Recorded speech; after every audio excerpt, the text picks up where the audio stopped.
Hey, what's up, everybody? It's your boy Gonzo Marino. I'm here answering a couple of questions.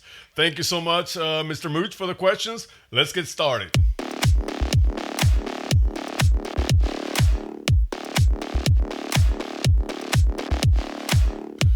Okay, so this is what we got going on.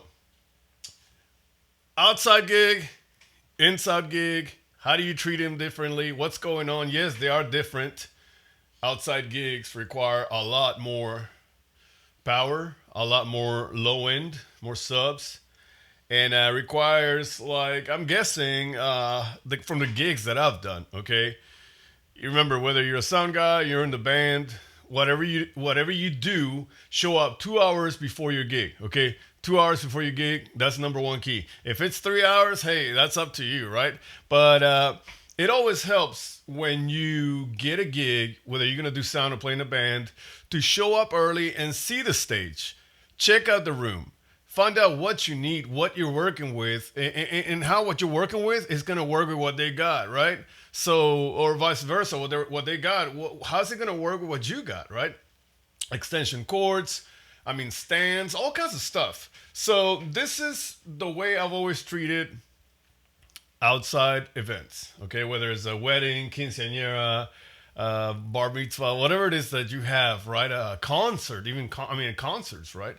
So outside, the sound gets lost quite a lot, and you start thinking about projection and less filling sounds. You see what I'm saying? So in a room, that low end, that bass, the little subs that you have there in a room. Remember, you can't overwhelm a room with so much bass, so much pressure.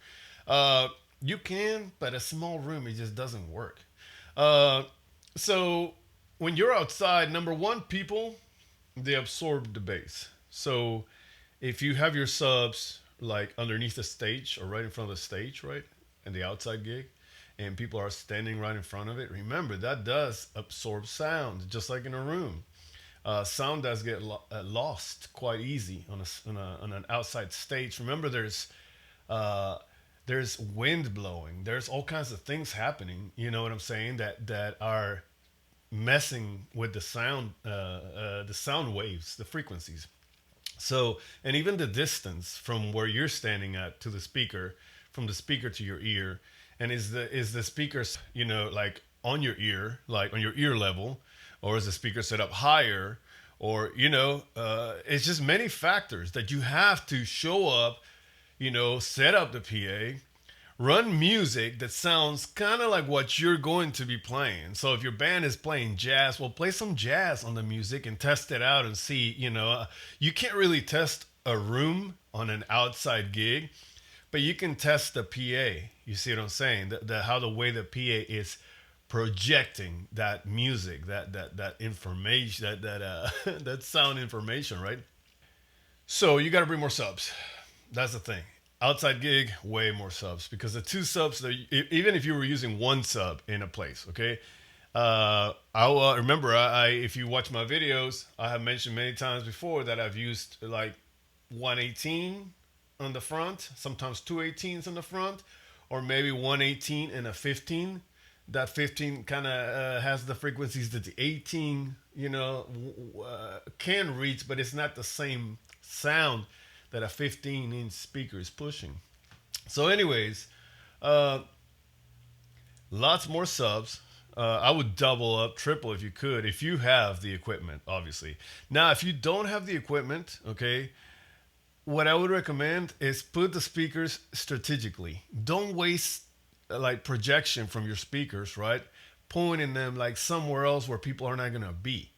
If there is a dance floor, that is the main thing. Sometimes in jazz music or more calm music, there is no dance floor. It's just fill in music just to kind of when you're eating and your family and y'all eating that pig, uh, kind of like a background DJ, if that makes sense, right? Sometimes slow music, some country music is like that. Well, anyways, so a lot of music, if I'm talking upbeat country or hip hop or dance music, top 40, there's always a dance floor, and I would focus on the dance floor mainly, like grab your speakers. If the dance floor is small or it's big, spread your tops, point them inwards a little bit, kind of focusing stereo wise into the dance floor. And if you have two speakers on a big ass stage, you're not gonna split them. Might as well just put them right in front or next to each other and on the center. That'll at least give the low end projection from one place instead of splitting the speakers, the subs, and then having major cancellation because you did not happen to figure out, oh man, there's a sound cancellation going on here. And it's too late once you got the speakers set up and they're already on the side and the guests are coming in. Well, now you can't grab the subs and bring them in, right? So all that stuff takes time. That's why I was saying show up early, play music that that band sounds like, okay? And just pump it up, man. Like if it was the show, say, hey guys, for the people that are here, I'm gonna run a sound check real quick, walk around the whole place, just find out what's the sweet spot. Hopefully the sweet spot is right on the center, right in front. Remember, there's tables, don't worry about them. You can always do what I always say, grab a little, I have a little alto speaker, okay? I have a couple of them actually. It's an 8 inch. And I talk wonders about this thing. Yes, it's cheap, right? I mean, it was like 250 bucks. It says it's 2000 watts, which is not, right? We know that. It's probably like 200 watts. And you don't even want to push it that far because it's a small little sub, the drive is not a drive, well, kind of.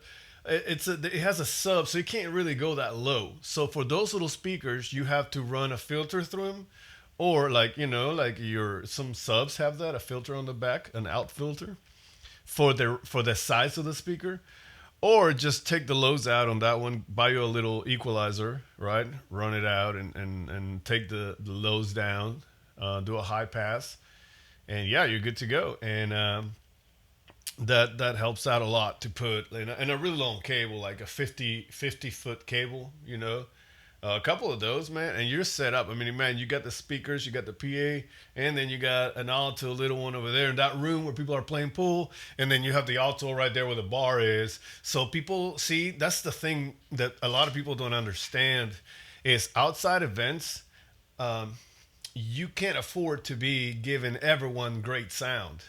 You know what I'm saying? So when people walk in from the door to the event, like let's say you have to walk, right? Like I don't know, like 60 yards or something like that. You walk up and you don't need to hear the good music. You just know there's music there. People are dancing and that's all that. When you're standing on the sides where the bar is or right, whatever the tables are, you don't really need great sound. I mean, you're sitting down eating and plus people are sitting down, right? So that's at a complete different ear level. So just forget that, trying to get sound to them is going to be a pain. So always focus the sound, okay, on the area that you know for a fact is gonna need to hear it. Another thing you can do, man, I need some coffee up in here. Another thing you can do is I've done it before with my band, which is okay. So you have I keep hitting the microphone. Okay, so you have your tops and you're trying out your subs, right? If your subs have wheels, okay, if you have those little carts, I'm not talking about the sub, rolling the sub up like the EVs, for example. If you have to lift the EV facing up in order to get the wheels, the back wheels to, right? I don't mean that. I mean a little cart where the subs are on top of the cart. And if you have them outwards and more people are showing up to the dance floor, you can go ahead and push them in, right? And just make sure you don't run over the cables. Make sure your cables are long enough for that. But that's an idea. That's a good trick. And same thing with the tops. So if your tops, if there's people sitting down and nobody's dancing yet, so put the tops like that, facing forward, right? And when more people start walking into the dance floor, then you point them in towards the dance floor. So things do change. I know that. Okay. The little alto speakers, I'm telling you, you don't have to have alto. You can be EVs. EV has a 10 inch, I believe. 10 inch or 12 inch. I think it's 10 inch. And JBL has, I mean, QSC, they all have these speakers, right? But try to get you some side speakers because sometimes those speakers, when you have another gig, as a sound guy, you have another gig and the place is small and the band that you're running needs monitors and your monitors are like 12 inch or 15 inch. So those little alto speakers or whatever speaker that you use that is tiny, like an 8 inch, that's exactly what you want to have. They're great for side fills. They're great for when you're playing inside in a bar. And like I always say, there's pool tables on the side rooms. There's always, I played in a bar one time where it was like a circle. There was a wall behind us, but behind that wall there was an extension to the bar. So we had to set up two speakers around facing them. Okay, and I was just waiting for that stage to rotate. Right, outside gigs, more people. Remember, every time I say there's people in the equation, chaos happens, confusion happens, more distractions. Cables. Remember this: outside gigs, people are walking around. If you're using a snake, okay, old school. If you're using a snake, buy you. There is these things that they sell on eBay. It's so you can roll things over, you can walk over, you can actually drive a truck over them, but it protects the cables. You see what I'm saying? It's like a cover. I forget the freaking name, but anyways, you can get that if if you can afford it. Get you like 10 to 15 of those pieces if you're going to be using a snake. That'll actually cover it up and people can walk over it. Tape the hell out of it, or if you don't have that thing, if you're using the snake, just tape the snake. And I recommend it. It's time to move on. Digital mixing boards, that's what I've been using since I believe 2013. That's when I started using digital boards. It was a Behringer XR16. I still have it, by the way, and as a matter of fact, I'm using it right now. That's what I'm doing at sound check with this.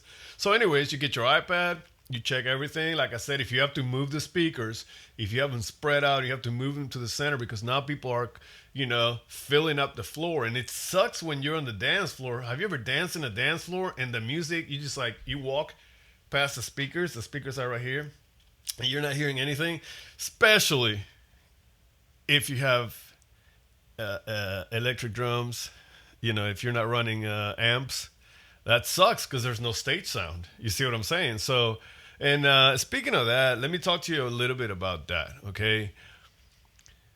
The wind, it's a pain in the ass, okay? I've dealt with this for years. The wind when you're playing on a show, okay?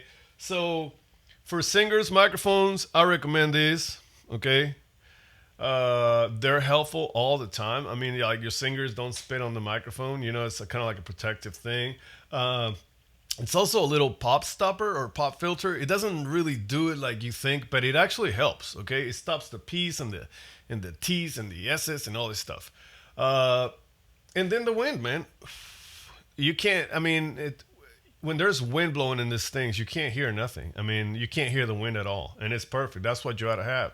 Have you remember the drums go through that too. Any microphone that you have, that's why I always say it's always better to use electric drums. It's always better to not use any amps where you have to mic things. Okay, everything gets complicated when you use microphones. Okay, microphones for the singers, that's fine. Drummer, okay. What I recommend is on outside gigs, electric drums are key, okay? If you don't have money for electric drum set, like a Roland or something good, don't get cheap drum sets. That's like don't get cheap electric drum sets. Every time you get on Facebook and you get in a music group and somebody's putting their input about electric drum sets, oh, they suck. Oh, they sound generic. They sound stupid. It's because they've been playing the little bitty the Casio at Walmart. Okay, they've been playing crap. Talk to me when you play an awesome Roland. Even the new Alesis too is pretty good. But if you play a Roland, you're not gonna be saying the thing. Roland drums. I mean, electric drums are stupid. No, you're gonna be saying, hell, if you invest money, you're gonna sound badass with these electric drums. Anyways, it's a whole different subject. Okay, so let's move on now. From electric drums, the next best thing you can do if there's a lot of wind, okay, and you have to cut the microphones off because there's so much wind and you can't find these things for your microphones for your your CADs or your Sures or whatever drum microphone that you use. the next best thing is just to use triggers, and I always say a good drummer is always ready for any situation. Now, if you're a sound guy, I know it's a pain in the ass to be carrying triggers and a drum module and all that. Okay, I understand that. But think about this. If there's a situation where there's so much wind, and I've seen it with my own eyes, the cymbals are moving, you don't have to, the cymbals on the outside stage, the chances that you have to mic them during like a wind issue, you can just turn them way down, those microphones on the cymbals, and I guarantee you they'll still catch. Throw in a little gain, you'll be able to hear them. But drums, that's the thing. See, especially like if there's wind going into the bass drum. I'm serious. If that snare drum is just like rattling like crazy, because it's just one of those days. Crazy things happen. Triggers are the next best thing. If your drummer, you can have triggers. And many people do that. Many people mic their drums and trigger them at the same time. I've been doing that for years. I can get the fat sound when I need to, and I can combine them. When I need a really soft song or something like that, no need for triggers. But when there's like a Pantera song or something like that that is heavier, even a dance song which is like oops, oops, oops, oops, pew, pew, all that stuff. Yeah, man, it comes in handy, especially if you MIDI it, and you change if you're using tracks and you change it, and your computer changes the triggers with every song. Yeah, that's beautiful. So I recommend that too. So electric drums, uh, guitars, basses, go straight in. That's what I would do in the outside gig. Now, if you're running a band that has, amps, like I always say, cabinets pointing at their ass or the back of their legs, hey man, just do your best, right? And it's always an experience. Every time you do sound in a new place or for a new band or for a band that you haven't danced, it's awesome, man. You get that adrenaline. You're trying to please them. Yeah, you're trying to make your money. But at the same time, you're a problem solver. If you're a sound guy, you're a problem solver. That's all you are. You know what I mean? Yeah, you got to know about sound, but you're figuring out things that many people don't even realize when they show up to a wedding. They're not even realizing, that there's I forgot a DI, or like something happens, right? A pedal's broke. Something's always happening. The sound guy, everybody runs to the sound guy. Hey, you got batteries? Stuff. Hey, you got a cable? If you have all the things I'm telling you, man, it's sound guy for the win. Now, let's move on to things, because not everybody has triggers. Not everybody has electric drums. The second question was like, hey, yeah, and how do you add to lights, right? So, are we clear on the open stage, right? Outside gigs versus inside gigs. Inside gigs, not that much PA. You're cool. You don't have to crank it up, right? Outside, crank it up, but make sure you focus that whole energy of the. If you're driving those amps, man, make sure you're aiming at the right direction where people really need to hear it. Okay, so yeah, let's move on. Lights. I'm a firm believer of uh, fake it till you make it. Okay, so my first purchase of a light, a good light, an LED light. This was around 2014. Was expensive, right? It was like $200, and it was a little laser from American DJ, right? And I was like, golly, if every light I'm gonna buy is gonna be $200, well, I'm gonna need, for what I'm looking for, I'm gonna need like 8,000 just to get the lights. If you have the money to buy, like I would say, if you have the money to buy the EVs, okay, the QSEs, all the expensive gear, okay, name brands, go ahead, buy it, okay, but make sure you buy a case for whatever it is. A case, not a gig bag, a case, okay? Because that's, if it's expensive, you need to save that investment as an asset, okay? So if something happens, like happened to me, you can sell all that stuff in a matter of days. Everything is well taken care of. Who doesn't want to buy, something for a lower price And then it comes with protection, like a case or something like that for a light. Exactly. So you can actually make some money back. Yeah, you're not gonna make the equal amount that you spend. You're not gonna make the $200 or 300 now with the case, but you're gonna make at least, like, from the 200, hell, 125, 150 at least, right? And I'm a firm believer, if you don't have the money to buy the expensive stuff, yes, get the cheap stuff, but try to get a little bit more money into it. That way you get the cheap stuff that is decent and you don't get the cheap stuff that sucks, right? Back in the day, when I started doing cover bands, everybody was saying Behringer sucks, Behringer sucks, and I had all this Behringer gear. Then next thing I know, they started coming up with other, more products and more products, and more people were getting into Behringer, and I'm like, man, I mean, I'm glad, I didn't have to spend massive amounts of money into a company that, because of the name, I have to put a lot more money, right? Which this company, in case, was still kind of cheap, but their products were getting better, more trustworthy, right? That's what you want. You don't want your equipment to fail on a gig. So, anyways, so make it till you break it, or or fake it till you break it. Make it. Here it goes. For lights, don't laugh. Yes, yes, yes, yes. Chinese lights, right? I really don't know if they're Chinese or I don't know. But those lights that you see on eBay, those eBay lights, okay? The LEDs, you see them on Amazon, okay? There's some that are like these. Uh, some that have less of this iodes. Some have more, right? I think some have 24, some have 32, some have 8, I think. Anyway, so if it's the same little chip or computer or whatever this thing, it's not a computer obviously, but it's like a little chip, right? They all have the same thing. And let me tell you, okay, here's the deal. You're saying, why did you go so cheap? Well, number one, at the time, I didn't have money for Martins or American DJ or any of that stuff, right? At the time, I spent most of my money on the PA. The PA was my main thing. I got the EVs, okay? When I got the EVs, all my problems were solved, okay? I got, good sounding equipment that it just sounds awesome, clean, beautiful, right? The lights. So at the time, I was working in a cover band. So in a cover band, most of the places we were playing was restaurants, pubs, bars, parties, but in locations like bars and pubs and things like that, restaurants. And the restaurants was a big deal.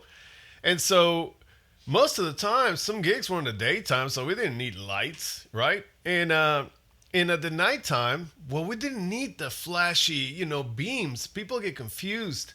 You want to see a band, right? So when you have all those lights set up behind you, pointing forward, all you see is a silhouette. So every time I get on Facebook groups and see cover bands playing their videos, hey, check out my band, how cool we are, we got these lights and all that. Okay, that's good for you, seriously. But you need to know how to set them up. You can't just put them everywhere and be like, hey, man, we're Tool. You have to remember, if you're a cover band, you need a presentation. So you dressed up for what? For a bunch of lights to just, little beams go all over the place? No. What you want to see is you want to see lights pointing at the stage. You don't want the lights from behind the stage. Okay? If you got some on the side, that's cool. But you still need some in the front because they want to see your face. They have to see your face. They have to see you singing. You have to make eye contact. They have to see you playing the guitar, playing the bass. They have to see the stage. People like, who wouldn't? Why would you see just shadows? Why would you want to just see that, right? So especially if you go into a bar or to eat, and the main attraction is just shadows. It's just silhouettes, right? So the thing is this, you got to understand, as a band, as a cover band, if you're not at a concert or a venue that is like a concert like, right? If you are playing on a more dance environment, then you want that light to come to you to see your band. Those little beams behind you and all that, those are little bitty laser looking things, okay? Remember, now we're talking about a different thing. If it's a concert, Yes, the lights on top moving around. The way you get those beams, okay, it's with a fog machine or a smoke machine. So if you ever try that, try some fog and use one of those little lasers or beams, and you will see that they create a long beam, a long line, right? That's what you want at a concert, okay? If you're at a restaurant, I mean, come on, it's so small. People don't want to be eating the, oh, what? You don't want to be that band. You just want lights that are pointing at your face, and they're actually, it's like you are the show. You're supposed to be the show, right? And there shouldn't be a light show that is taken away from your show at this venue. This is more of like I said, it's a cover gig, right? And that's why I bought these, because I was just looking for simple lights, not that would actually change with the music. Because most audio lights, when you set it on autopilot with the audio, they just flicker, flicker, flicker. That's all it is. That's all they're doing. They're reacting to every single signal that gets hit. So no matter what the note, no matter how loud, it doesn't matter. It's all brrr. It's just like flickering, flickering, flickering. It's a mess. You can't even tell the beauty of a light. So what I've done, let me get started. So the stands, okay? Everybody buys the expensive stands. Well, I saw that American DJ, or what's the Chevette, Chevette, makes, I think, the same type of stand. The stands are for LED lights. It's a light stand that is light. I'm not talking light as a light, but it's light for LED lights. This came out a bit ago. I'm sure they have a lot of them now. That's what I did. I bought two of them. Each one was like 40, less than 40 bucks. I think they were like 30 bucks. Anyway, so I bought two of those, okay? And it comes with the bar. And so I mounted on each one of those 8, okay?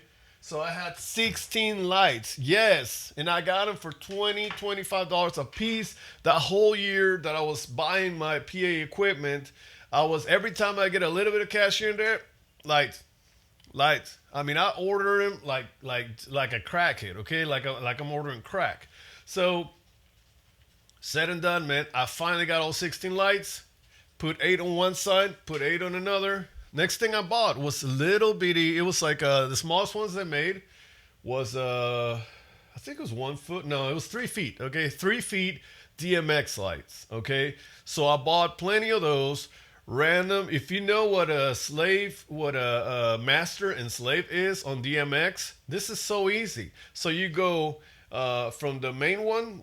You're gonna use one to start all of them. Okay, so on this first set, the first 8 sets, the first one is gonna feed the rest of them through the slave. So that first one's the master, and then you're gonna run every single one of them as a slave. So you run from the master to a slave, from that slave to another slave, from that slave to another slave, from that slave to another slave, and so on. So when you get to the last one, to the 8th light, okay, remember you already run the first one. Now you got all the slaves going through.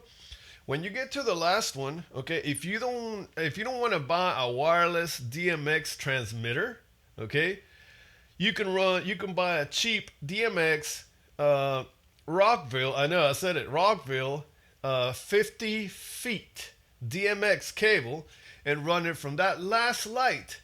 You can go behind the stage to the next set of lights that are on the other side. Okay, remember they're both facing you, and you run the same system. So you get from that 50 feet DMX cable, you run it to the next master.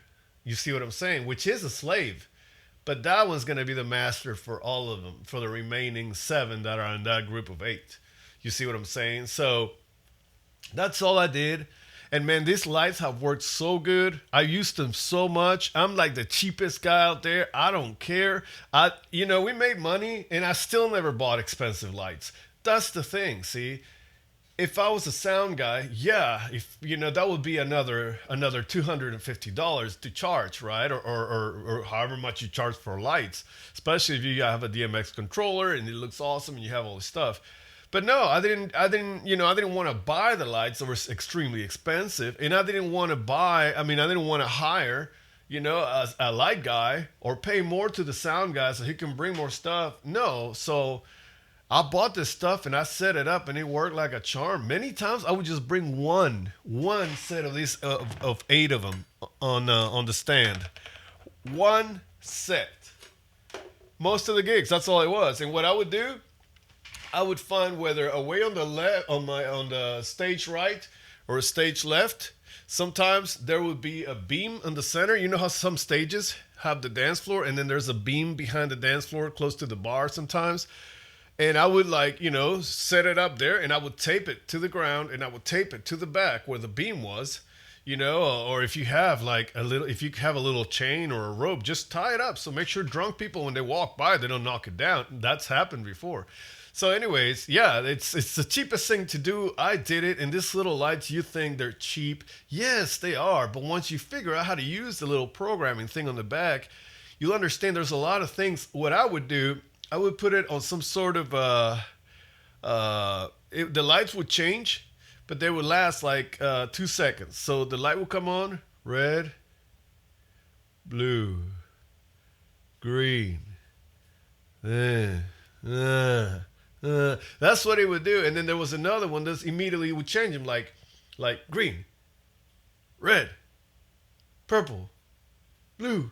I mean, you see what I'm saying? So they would just, the lights, I mean, there's so many things to do in those lights. And they have DMX. I mean, you can literally run your computer, you know what I mean, through it. So, yeah. And then for other things, there's other things that I bought that I end up buying, okay? You see that light right there? $30. And yeah, I bought two of those. And DMX'd them the same way with a 50 feet cable. And it worked perfectly fine.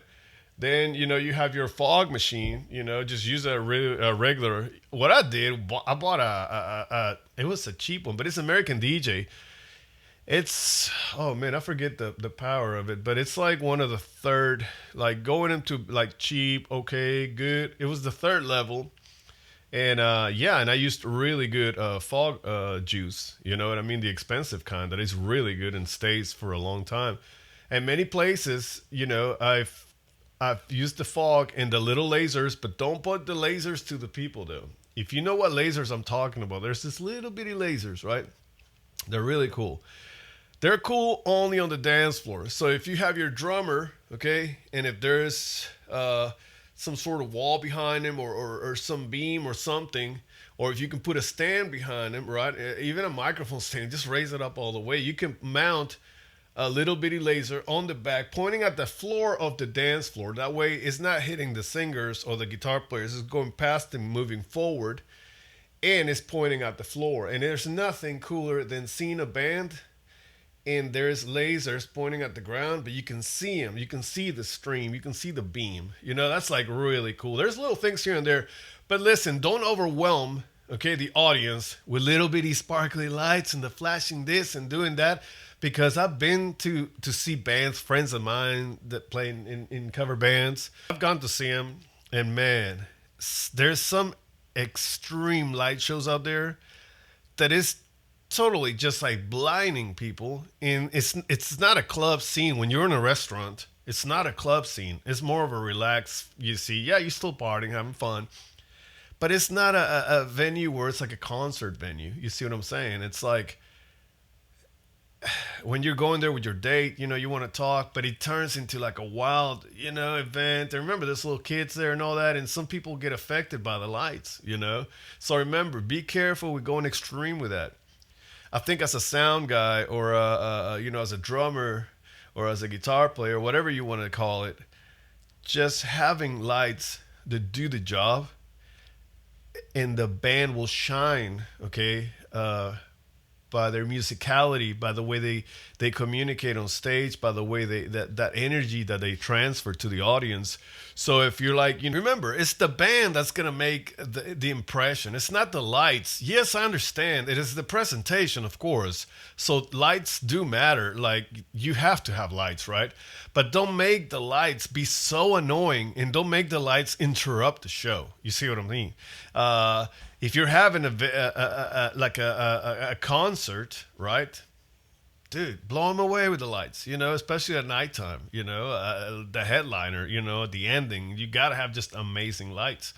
But anyway, so that's what I would do. I would keep the lights simple and cheap, and that's what I did. I didn't spend thousands of dollars. As a matter of fact, I think altogether I spent like $300, and that's still pricey for lights. You know what I mean? Seriously, you can get cheap stuff. But anyways, remember you gotta have cables. You gotta have extension cords. You gotta have DMX cables. All that stuff does count. Okay, and then you gotta build yourself a case. They don't sell the cases with the dimensions of what I just told you, right? So all those lights, I used to leave them on. I still leave them on when I use them on that bar, and all I do is take the bar out, and all the lights are on the bar. So I just put the bar down and pull the stand, shrink it up, and they go together. But there's no case out there. Trust me, I've done the job. There's no case out there that has those dimensions. So when you go to Home Depot and grab some wood, some plywood, make yourself a case for that.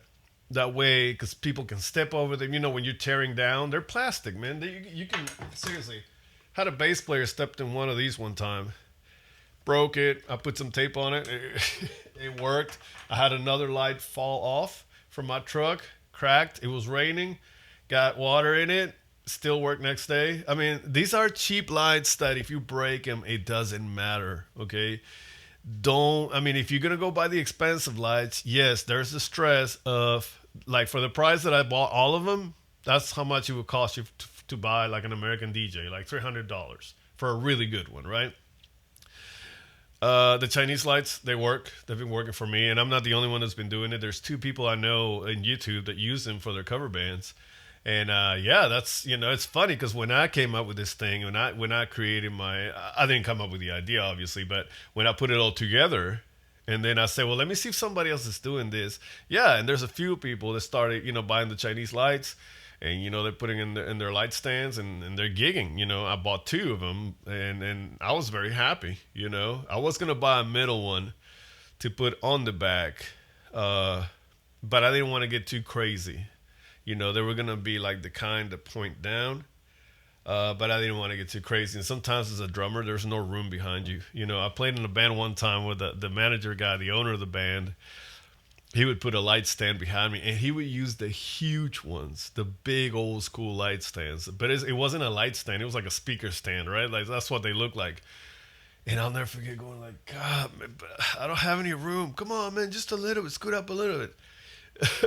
So ever since, I don't put any lights behind the drums. I've thought about it many times, but I don't do it anymore. But anyways, I hope this helps you out. It's been 40 minutes.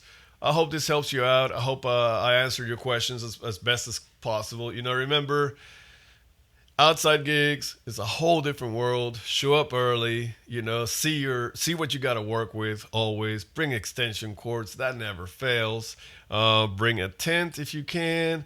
Remember, bring a table, that Walmart table that they sell, the white one for parties and stuff like that.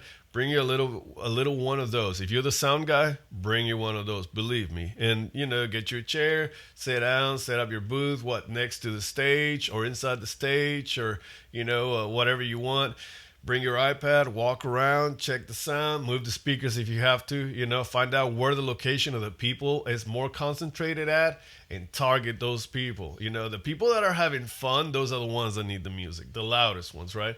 And yeah, and as of lights, man, if you don't have the money, do what you got to do. If you have the money, hey, go get them, and enjoy it. Be glad, because some people don't have the money to buy good lights. Now, that's the question. What is a good light, right? And I think these are okay lights because they can break, and I didn't spend an arm and a leg on them. And all I have to do is just order another one in case I'm missing one, right? And I did buy a couple extra ones just in case. And I've used them before in my house, like put the fog and put the lights and, behind the TV, and it's great. But anyways, I hope that answers your question. I hope my sound is working just fine. Write me, let me know, give me some comments, ask me some questions. I'll try to help you as much as I can. And thank you so much for watching, subscribe, and y'all have a good one, okay?